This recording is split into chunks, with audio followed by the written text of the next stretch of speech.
Sunlight సమక్షంలో పత్రహరితంలో నీటిని carbon డైఆక్సైడ్ను ఉపయోగించుకొని మొక్కలు సొంతంగా ఆహారాన్ని తయారు చేసుకుంటాయి అనే ఒక విషయాన్ని మన విద్యార్థులు చక్కగా ఒక చిన్న స్క్రిప్ట్ రూపంలో మీకు వివరిస్తారు. కొంచెం జాగ్రత్తగా వినండి, చూడండి.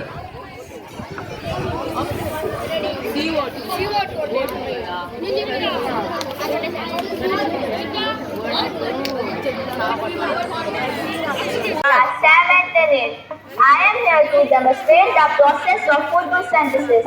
The student wearing yellow uniform are sunlight, and student wearing green uniform are leaves of green plants. The student wearing blue uniform is water. The student wearing normal uniform are glucose, oxygen, and carbon dioxide. Green plants make their food from water, carbon dioxide, sunlight, and chlorophyll. As we learn in this activity, leaves absorb sunlight and convert into chemical energy, which combines both simple and organic substances like carbon dioxide and water to prepare food, as glucose, and as byproduct release oxygen. The process of making food by green plants is called photosynthesis. Thank you.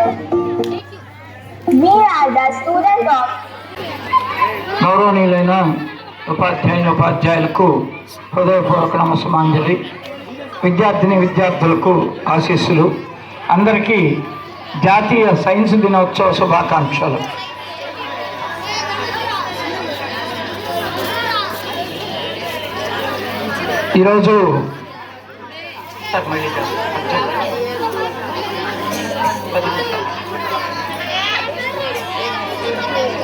ఈరోజు మన పాఠశాలలో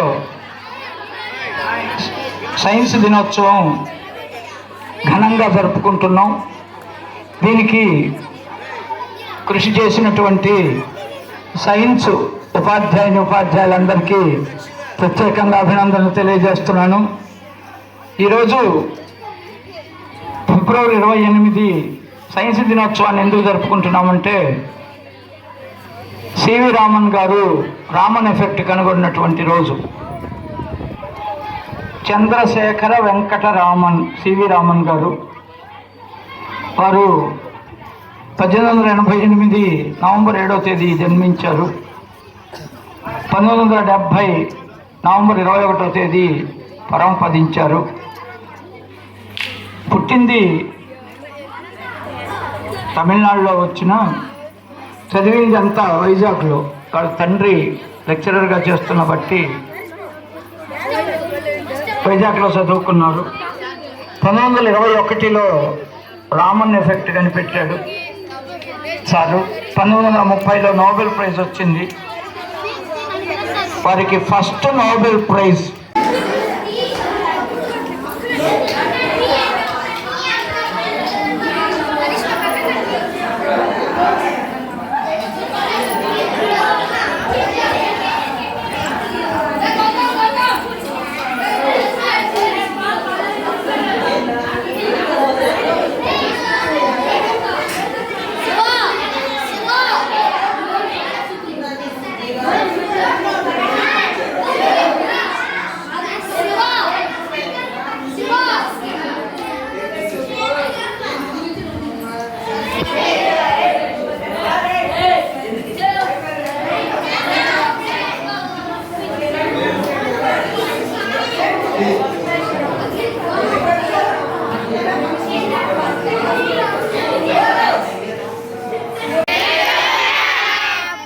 science అంటే ఏంది నాన్న?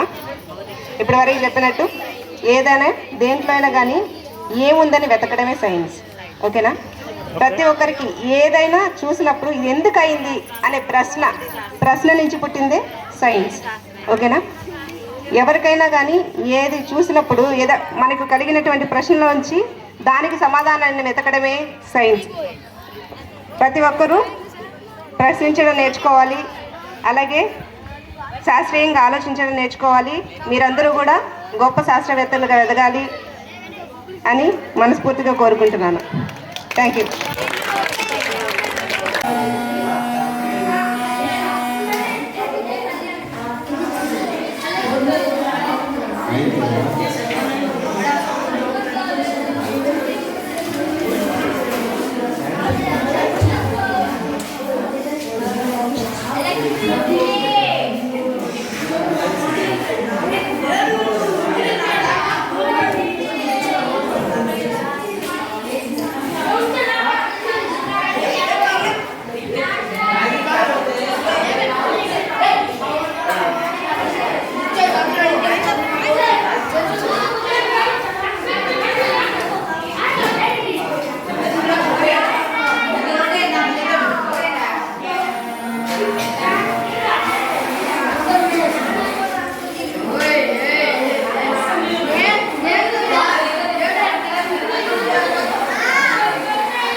మన Pritam head master గారికి, అదేవిధంగా మా సైన్స్ డిపార్ట్మెంట్ టీచర్స్ మరియు ఈ పాఠశాలలో పనిచేసేటటువంటి నా సోదరమణులైనటువంటి ఉపాధ్యాయేతర సిబ్బంది అందరికీ జాతీయ సైన్స్ దినోత్సవ శుభాకాంక్షలు తెలియజేస్తున్నా.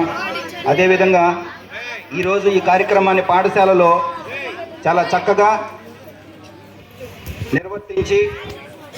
నిర్వర్తించడానికి కారకులైనటువంటి పిల్లలందరికీ జాతీయ దినోత్సవ శుభాకాంక్షలతో పాటు మీ అందరికీ శుభాశీస్సులు తెలియజేస్తున్నాను. సో మీరు ఎంత హుషారుగా ఈరోజు కార్యక్రమంలో పాల్గొంటే ఇది అంత చక్కగా జరిగినట్టు లెక్క. సో అలాంటి ఈ కార్యక్రమానికి కష్టపడినటువంటి మా హిందీ మేడం గారికి ప్రత్యేకంగా మా సైన్స్ డిపార్ట్మెంట్ తరఫున ధన్యవాదాలు తెలియజేస్తున్నాను, కృతజ్ఞతలు తెలియజేస్తున్నాను. వారు చాలా వారం నుంచి కష్టపడి మీ అందరిలో డ్యాన్స్ పట్ల, సైన్స్ పట్ల సృజనాత్మకత కలిగేటట్లుగా స్కిట్స్ తయారు చేయించి మీ అందరిలో ఒక నూతన ఉత్తేజాన్ని నింపారు. మనం లాస్ట్ ఇయర్ అంతకుముందు ఇయర్ కూడా జరుపుకున్నాం. కానీ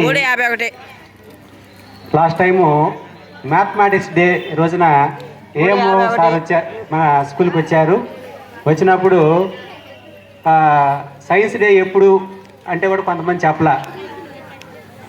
కాబట్టి ఏదైనా ప్రోగ్రాం జరిగేటప్పుడు ఆ డేట్ని ఎందుకు జరుపుకుంటాము, ఇవి కనీసం ఆ రెండైనా కూడా తప్పనిసరిగా తెలుసుకోవాలి.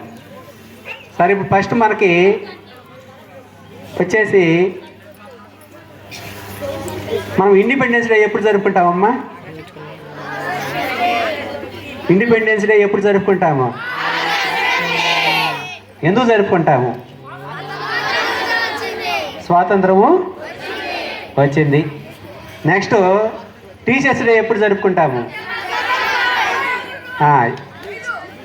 ఇది ఎవరి గౌరవార్థం జరుపుకుంటాం దీన్ని? చెప్పండి ఎవరు? డాక్టర్ సర్వేపల్లి రాధాకృష్ణన్ గారు. అలాగే చిల్డ్రన్స్ డే ఎప్పుడు జరుపుకుంటాము? నవంబర్. ఎవరి గౌరవార్థం?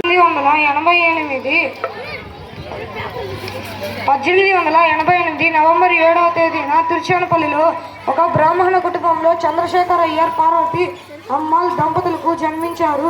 ఆయన తండ్రి ఉపాధ్యాయునిగా పనిచేశారు. ఆయన తండ్రి భౌతిక శాస్త్ర అధ్యాపకుడవడం వల్ల ఆయనకి భౌతిక శాస్త్రం వైపు మరింత కుతూహలం పెరిగేలా చేసింది. తన 18వ ఏట కాంతికి సంబంధించిన ధర్మాలపై పరిశోధన వ్యాసం లండన్ మ్యాగజైన్లపై ప్రచురితమైనది. ఆయనకి పరిశోధనలపై ఉన్న ఆసక్తితో ఉదయాన్నే 5:30కు లేచి ఐసిఎస్కు వెళ్ళి అక్కడ పరిశోధనలు చేసేవారు. ఉదయం 10 గంటల నుంచి 5 గంటల వరకు ఉద్యోగం, 5 గంటల నుంచి 10 గంటల వరకు పరిశోధన. ఆదివారాలు, సెలవు దినాలు మొత్తం పరిశోధనలోనే గడిపేవారు.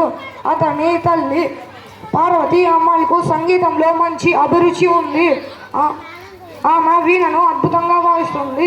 అందుకే all parents, my dear friends, APJ Abdul Kalam 1931 October 15న జన్మించారు.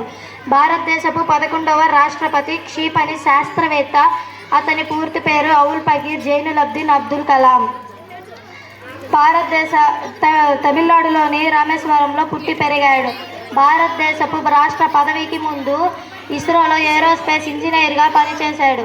భారతదేశపు మిసైల్ మ్యాన్గా పేరుగాంచాడు. బాలిస్టిక్ క్షిపణి, భారతదేశపు పొఖ్రాన్ 2 అణు పరీక్షలలో కీలకమైన సంస్థాగత, సాంకేతిక వంటి పాత్రలు పోషించాడు.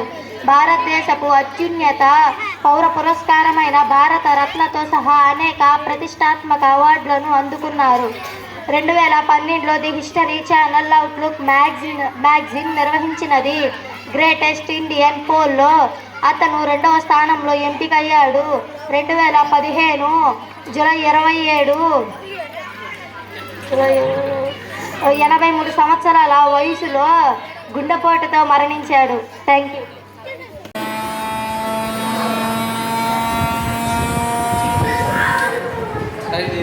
వాటర్ మోడల్ సార్, ఇది వాటర్ పక్కన ఉండే వాటర్ బాటిల్ ఛార్జర్ వచ్చేసి పిన్ పని చేయకుండా ఉండే ఛార్జర్స్ ఇది ఇక్కడ కట్ చేసుకొని దీని వైర్ కనెక్ట్ చేసుకొని మోటార్ కనెక్ట్ చేసుకుని డ్రిల్లింగ్ అయింది.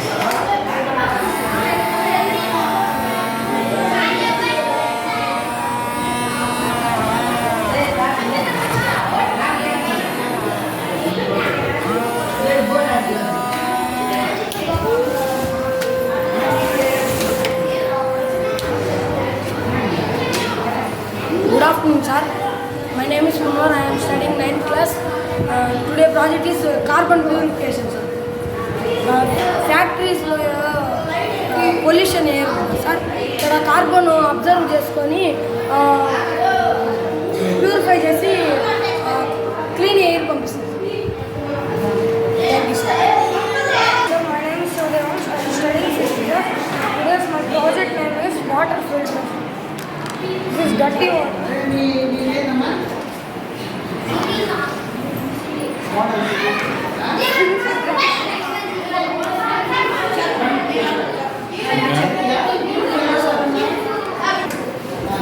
My name is Saiful. I am studying 8th class in Techie High School.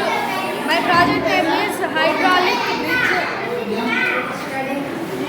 ఈ బ్రిడ్జ్ స్ట్రైట్గా ఉంటుంది. ఎప్పుడైతే దీనికంటే పెద్ద ఆబ్జెక్ట్ వస్తుందో ఇక్కడ పోలీసులు ఉంటారు. వాళ్ళు ఇక్కడ బ్రిడ్జెస్ ఆపేసి ఇక్కడ ఆ షిప్ ఈజీగా ట్రాన్స్ఫర్ అవడానికి సహాయపడుతుంది. సార్ ఇలాంటిది ఇండియాలో హౌరా బ్రిడ్జ్ ఉంది. ZPHS High School project name is Litmus Paper. Today I am telling about Litmus Paper. Litmus Paper లో కెమికల్స్ ఉంటాయి. ఒకటి యాసిడ్, బేసిక్. యాసిడ్ వచ్చి పుల్లగా ఉంటుంది, బేస్ వచ్చి చేదుగా ఉంటుంది, జాడు స్వభావంతో ఉంటుంది. మనము కొన్ని యాసిడ్స్, బేసిక్స్ టెస్ట్ చేయగలుగుతాం, కానీ కెమికల్స్ టెస్ట్ చేయలేం కాబట్టి దీంట్లో టెస్ట్ చేయవచ్చు. ఇది పింక్ కలర్లో వస్తుంది. Thank you, sir. కార్యక్రమానికి అధ్యక్షత వహించినటువంటి మన పాఠశాల ప్రధానోపాధ్యాయుల వారు, సైన్సు ఉపాధ్యాయులు, బిడ్డలందరికీ కూడా జాతీయ సైన్స్ దినోత్సవ శుభాకాంక్షలు. జ్ఞానము, విజ్ఞానము. జ్ఞానం అంటే ఏంది, విజ్ఞానం అంటే ఏంది? జ్ఞానం అంటే ఆలోచనల ద్వారా, అనుభవాల ద్వారా వచ్చేది జ్ఞానం. ఆ ఆలోచనలకి, ఆ అనుభవాలకి మనం కనుక సాంకేతికతని లేదా టెక్నాలజీని జోడిస్తే వచ్చేదే విజ్ఞానం. మొట్టమొదట ఈ శాస్త్రవేత్తలందరూ కూడా వాళ్ళ యొక్క ఆలోచనల ద్వారా, అనుభవాల ద్వారా టెక్నాలజీని కనిపెట్టారు. మనం కనుక చూసుకుంటే ఆది మానవుడు మొట్టమొదట ఏం కట్టుకున్నాడు? ఆకులు కట్టుకున్నాడు. టెక్నాలజీ వస్తే బట్టలు కట్టుకుంటున్నాం. మొట్టమొదట వైద్యం లేదు. ఆకులు, అలమ్మలు, పసరలతోనే మనకి రోగం వస్తే నయం చేసుకునే వాళ్ళవి. ఇప్పుడు వైద్యం కనుక చూస్తే డాక్టర్లు కాదు, రోబో టెక్నాలజీ వచ్చింది. డాక్టర్ వైద్యం చేయడు, రోబో వైద్యం చేస్తుంది. ఆది మానవుడు ఎక్కడికైనా ప్రయాణం చేయాలంటే కాలినడకన వెళ్ళేవాడు. ఇప్పుడు చూసుకుంటే విమానాలు వెళ్తా ఉన్నాం. ఇదంతా ఎవరి ఘనత? సైన్స్ యొక్క ఘనత. పితామహులు, శాస్త్రవేత్తలు, వారు అహర్నిశలు, రాత్రింబవళ్ళు కష్టపడి పరిశోధనలు, పరిశీలన చేసి సాధించినటువంటి అభివృద్ధి. మనం పుస్తకాలు కనుక గమనిస్తే ఆ శాస్త్రవేత్తలు కనిపెట్టినటువంటి ప్రయోగాలన్నీ అందులో ఉంటాయి. కానీ పూర్వీకులు, వాళ్ళకి ప్రయోగాలు లేవు, పుస్తకాలు లేవు. మరి ఆ ప్రయోగాలు ఎలా కనిపెట్టారు? వాళ్ళ ఆలోచనలు, వాళ్ళ అనుభవాల ద్వారా. కాబట్టి మన శాస్త్రవేత్తలు కనిపెట్టినటువంటి అనేక పుస్తకాలు ఉన్నాయి, అనేక గ్రంథాలు ఉన్నాయి. ఆ పుస్తకాలు, గ్రంథాలు కనుక మీరు చదివితే మీరు కూడా భవిష్యత్తులో మంచి సైంటిస్టులు అవుతారు. మనకి ఇందాకే మన విజయ్ సార్ అంటా ఉన్నారు, ఆల్ఫ్రెడ్ నోబెల్, ఆయన డైనమైట్ని కనిపెట్టారని. నేను కూడా ఆ బొగ్గు గనుల్లో పనిచేస్తున్నప్పుడు ఆ డైనమేట్లు ఎలా పేలుతాయో గమనించారు. ఆ డైనమేట్లు రహదారుల్ని, కొండల్ని పగలగొట్టడానికి ఉపయోగిస్తాం. అదే డైనమేట్ని మనం మనుషుల్ని నాశనం చేయడానికి కూడా ఉపయోగిస్తాం. మీరందరూ కూడా మంచి భవిష్యత్తులో సైంటిస్టులు కావాలంటే మన పూర్వీకులు, మన పితరులు కనిపెట్టినటువంటి ఆ సైన్స్ ఆవిష్కరణలు మీరేం చేయాలా? చదవాలి. చదవాలంటే ఏం కావాలి మనకి? వాళ్ళ యొక్క గ్రంథాలు, వాళ్ళ యొక్క పుస్తకాలు మనం ఏం చేయాలి? తిరగేయాలి. ఆర్యభట్ట మన అబ్దుల్ కలాం, ఐన్స్టీన్, సివి రామన్ పుస్తక ఒడిలో ఎదిగినారు, విజ్ఞాన శిఖరాలైనారు. పుస్తక ఒడిలో ఎదిగినారు, విజ్ఞాన శిఖరాలైనారు.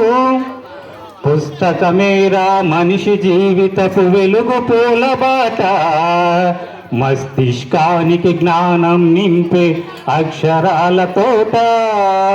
పుస్తకమేరా మనిషి జీవితపు వెలుగు పూలబాట, మస్తిష్కానికి జ్ఞానం నింపే అక్షరాల తోట. తరగని సంపద పుస్తకం తరతరాల చరితను తెలుపును. దొంగలు దోచని సొత్తురా దొరలాగ మనలను మార్చును. రాజుల కాలం నాడురా తాళపత్ర గ్రంథాలురా. చదువుకు జీవం పోసింది, నీతి సూత్రాలిచ్చింది.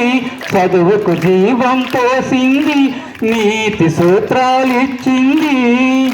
పరిపాలనలో పరిశోధనలకు ఆయువు పట్టాయి, పరిపాలనలో భాగమైనది పుస్తకమేరా మనిషి జీవితపు వెలుగు పూలబాట, మస్తిష్కానికి జ్ఞానం నింపి అక్షరాల తోట.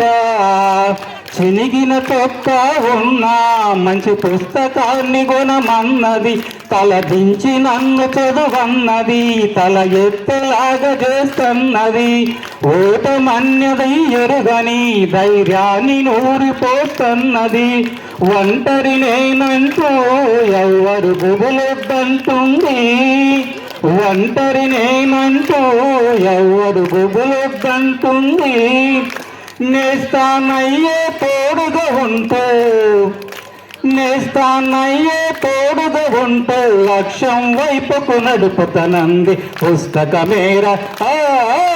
పుస్తకమేరా మనిషి జీవితపు వెలుగు పూలబాట, మస్తిష్కానికి జ్ఞానం నింపు అక్షరాల తోట, మస్తిష్కానికి జ్ఞానం నింపు అక్షరాల తోట. మీరందరూ మంచి సైంటిస్టులు కావాలని మనస్ఫూర్తిగా కోరుకుంటున్నాను. ఈ అవకాశం ఇచ్చినటువంటి సైన్స్ ఉపాధ్యాయులకి ధన్యవాదాలు. Thank you sir. Thank you sir. ఈనాటి సైన్స్ దినోత్సవం జాతీయ సైన్స్ దినోత్సవం అంటారు. సైన్స్ మీద ప్రతి ఒక్కరికి అవగాహన ఉండాలి అంటాం, కానీ మనలో 10% మందికి కూడా లేదు అవగాహన. చాలా బాధాకరం అది. చాలా విషయాలు తెలియదు మనకి. కాబట్టి తెలుసుకున్న ప్రయత్నం చేయండి. ఏదైనా అనుమానం వస్తే అడగండి. మనం పీల్చే గాల్లో ఏముంటాయి, విడిచే గాల్లో ఏముంటాయి, ఇలాంటివి కూడా కొంతమందికి అవగాహన ఉండకపోవచ్చు. కాబట్టి మనము ఎవరో చేసిన దాన్ని పండగ చేసుకునే కంటే మనం కూడా కొత్త విషయాలు కనుక్కొని నలుగురికి తెలియజేసే విధంగా ఉండాలి. కాబట్టి మీరు ఆ విధంగా సైన్స్లో మంచి ప్రావీణ్యాన్ని సంపాదించాలని కోరుకుంటూ ఈ అవకాశం ఇచ్చినటువంటి ప్రధానోపాధ్యాయులు గారికి ధన్యవాదాలు తెలుపుతూ సెలవు తీసుకుంటున్నాను.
శాస్త్రవేత్త. భారతదేశంలో అతనిని హరిత విప్లవ పితామహుడు అని పిలుస్తారు. భారతదేశానికి అధిక దిగుబడినిచ్చే గోధుమ మరియు వరి రకాలను పరిచయం చేశారు. భారతదేశాన్ని ఆహార లోటు ఉన్న దేశం నుండి స్వయం సమృద్ధి గల భారతదేశంగా మార్చారు. వీరు ఆగస్టు 7, 1925 తమిళనాడులోని కుంభకోణంలో జన్మించారు. కేంబ్రిడ్జ్ విశ్వవిద్యాలయం నుండి జన్యుశాస్త్రంలో PhD పట్టా అందుకున్నారు. బెంగాల్ కరువు అనంతరం వైద్య విద్య కంటే వ్యవసాయ శాస్త్రంపై పరిశోధన ముఖ్యమని భావించారు. భారతదేశానికి అధిక దిగుబడినిచ్చే గోధుమ మరియు వరి రకాలను పరిచయం చేసి ఆహార ఉత్పత్తిని గణనీయంగా పెంచారు.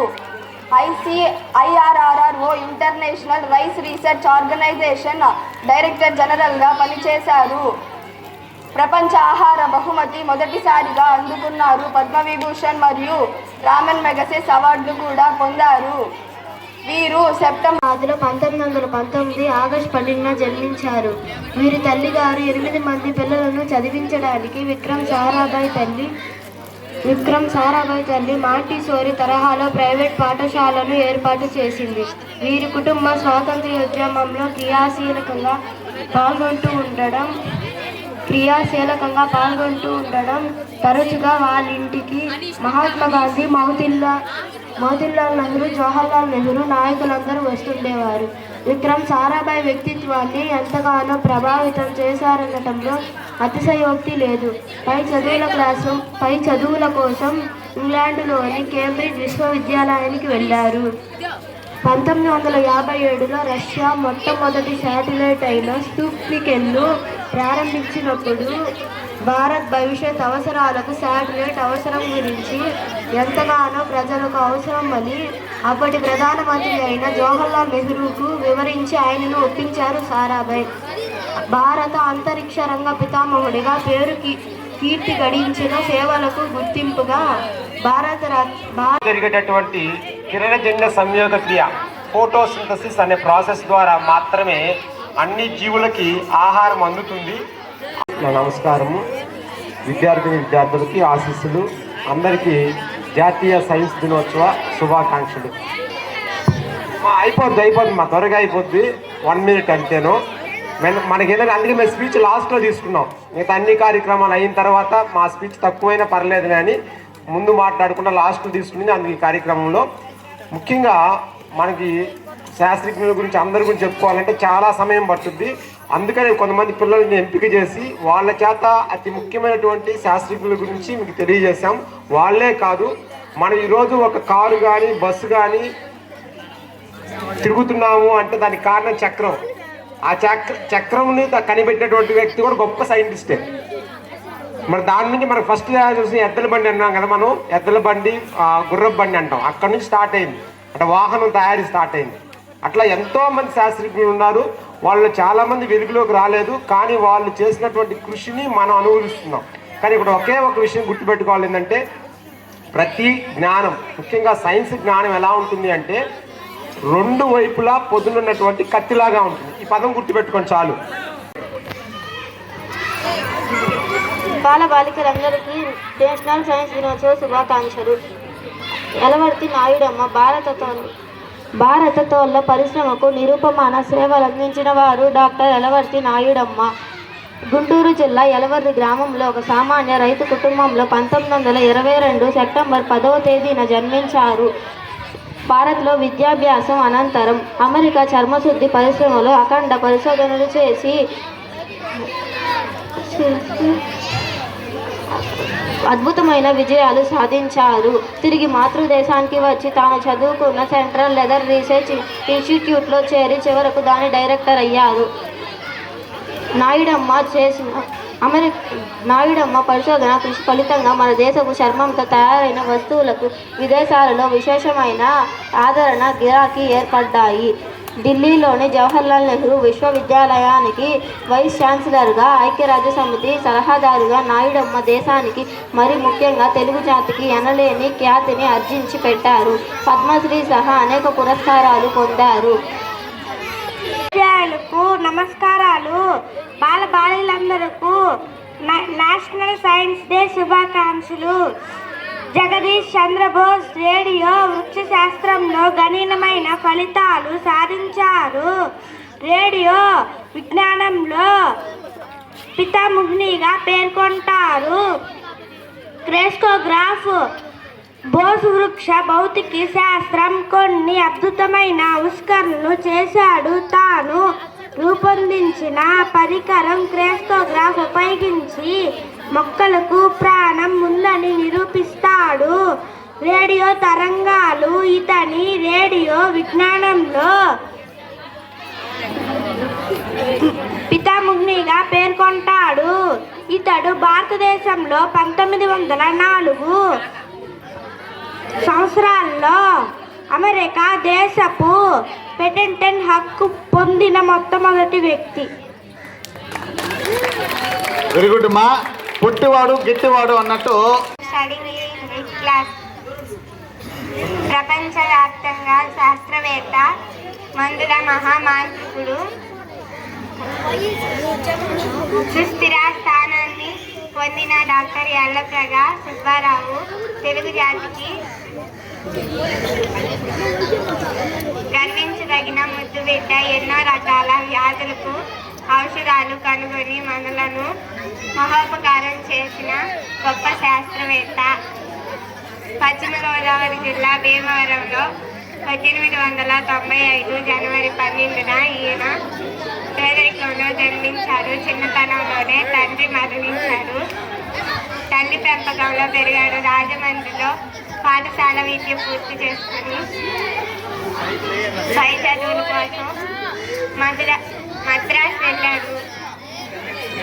అక్కడ ఉన్నప్పుడు వారి సోదరులు ఒకరి తర్వాత ఒకరు ఫ్లూ వ్యాధితో మరణించారు.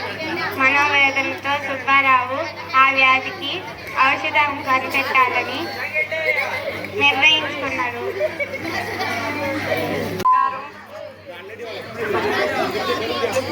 ఆల్ఫ్రెడ్ నోబెల్ స్వీడన్ రసాయన శాస్త్రవేత్త, ఇంజనీర్, మిలిటరీ ఆయుధాల తయారీదారి, డైనమాన్ ఆవిష్కర్త. కృత్రిమ మూలకాలు నోబిలియం ఈయన పేరు మీద నామకరణం చేశారు. ఈయన స్వీడన్ దేశంలో స్టాక్హోమ్లో ఆగస్ట్ 21, 1833న జన్మించారు. నేడు భౌతిక, రసాయన, వైద్య, సాహిత్య, శాంతి, ఆర్థిక రంగాలలో కృషి చేసిన వారికి అందిస్తున్న ప్రపంచ ప్రాముఖ్యత నోబెల్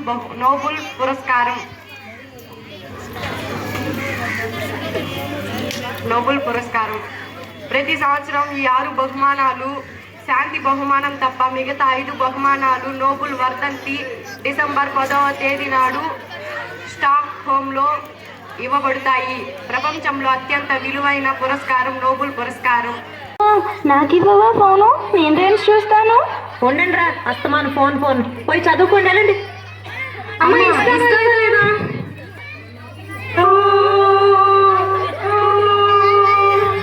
వీడు ఒక మేడు మరి తప్పు కదా. అమ్మలా ఎదిరించచ్చా? అమ్మ చెప్పేది కూడా మీ మంచి కోసమే కదా. అమ్మ నాన్న దేవుడితో సమానం. మరి వీళ్ళమ్మకి సారీ చెప్పండి. సారీ అమ్మా. అయినా ఫోన్లు ఎందుకురా, చక్కగా మన పొలం జరిగి గోదావరి దగ్గరికి వెళ్ళి ఆడుకున్నాం కదండి.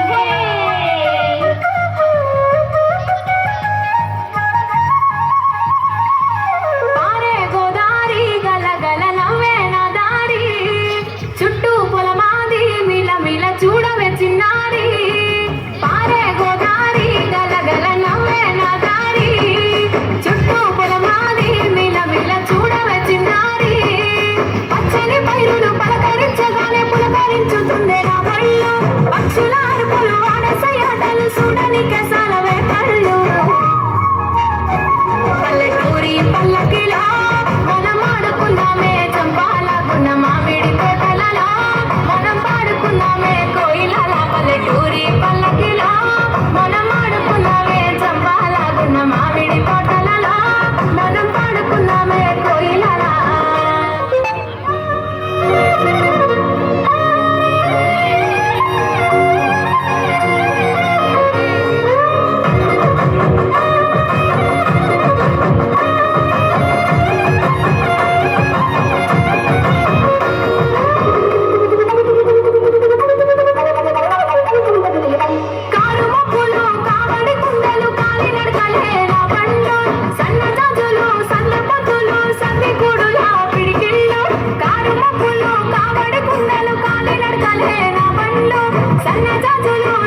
మిగిలిన గిర్రుమంటుంటే గల్లమన్నాయే చమికిళ్ళు ఆవు మందలతో అడవి పువ్వులతో జింక పిల్లల గెంతుళ్ళు సేతగా మిగిలిన గిర్రుమంటుంటే గల్లమన్నాయే చమికిళ్ళు ఆవు మందలతో అడవి పువ్వులతో జింక పిల్లల గెంతుళ్ళు పల్లెటూరి పల్లకిలో మనం ఆడుకున్నామే జంబాలాగున్న మామిడి తోటలలో మనం ఆడుకున్నామే కోయిలల పల్లెటూరి పల్లకిలో మనం ఆడుకున్నామే జంబాలాగున్న మామిడి తోటలలో మనం ఆడుకున్నామే కోయిలల పారే గోదారి గలగల నవ్వే నదారి చుట్టూ పొలమాది మీన మిల చూడవే చిన్నారి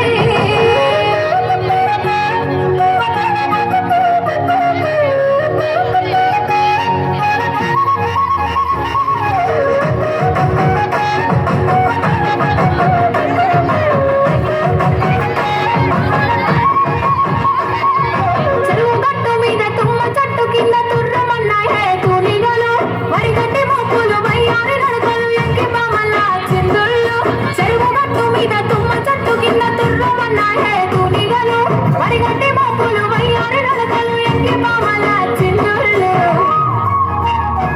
పల్లెటూరి పల్లకిలో మనం ఆడుకున్నామే జంబాలాగున్న మామిడి తోటలలో మనం పాడుకున్నామే కోయిలల పల్లెటూరి పల్లకిలో మనం ఆడుకున్నామే జంబాలాగున్న మామిడి తోటలలో మనం పాడుకున్నామే కోయిలల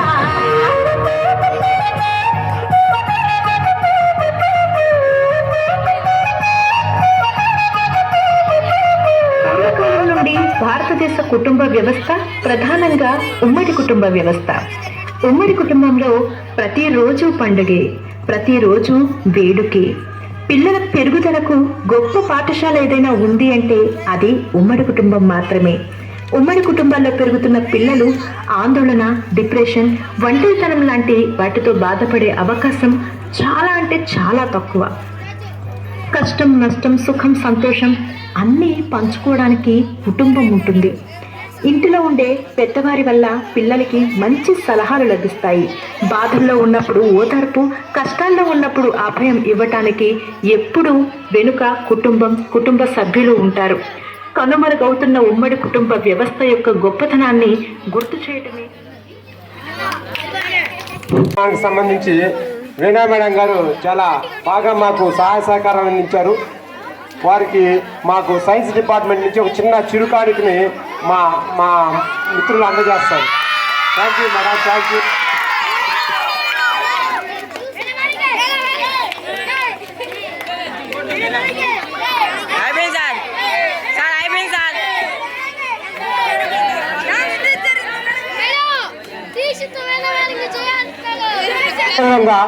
మాకు నిన్న సాయంత్రం చెప్పంగానే ఈ షామ్యానాలు, మైకులు అన్నీ అరేంజ్ చేసినటువంటి అనిల్ రెడ్డి గారికి, వారి కుమారుడికి సుమంత్ రెడ్డి గారికి మా పాఠశాల తరఫున, మన ఉపాధ్యాయుల తరఫున, అందరి తరఫున ప్రత్యేకమైన ధన్యవాదాలు. వారికి మాకు చిన్న చిరుకానికని మా సైన్స్ డిపార్ట్మెంట్ తరఫున మన ప్రసాద్ సార్ గారు అందిస్తారు.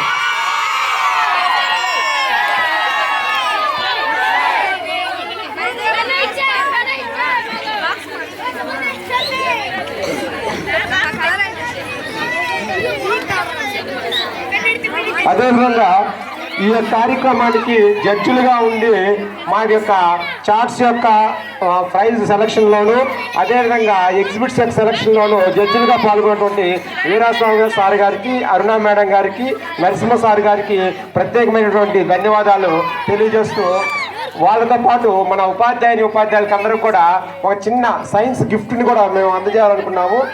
ఆ యొక్క పెన్నులు కూడా మీకు అందజేస్తాము. అదేవిధంగా స్టేజ్ అలంకరణలోను, ఎగ్జిబిట్ అలంకరణలోను సహకరించినటువంటి మురళీ సార్ గారికి, రాజశేఖర్ సార్ గారికి, మన పీడి సార్ నరేష్ సార్ గారికి కూడా హృదయపూర్వక ధన్యవాదాలు తెలియజేస్తున్నాం. అదేవిధంగా సైన్స్ యొక్క గొప్పతనాన్ని తెలియజేస్తూ ఒక మంచి సంగీతంతో తెలియజేసినటువంటి మన గణపతి సార్కి కూడా హృదయపూర్వక ధన్యవాదాలు sir. Thank you so much sir.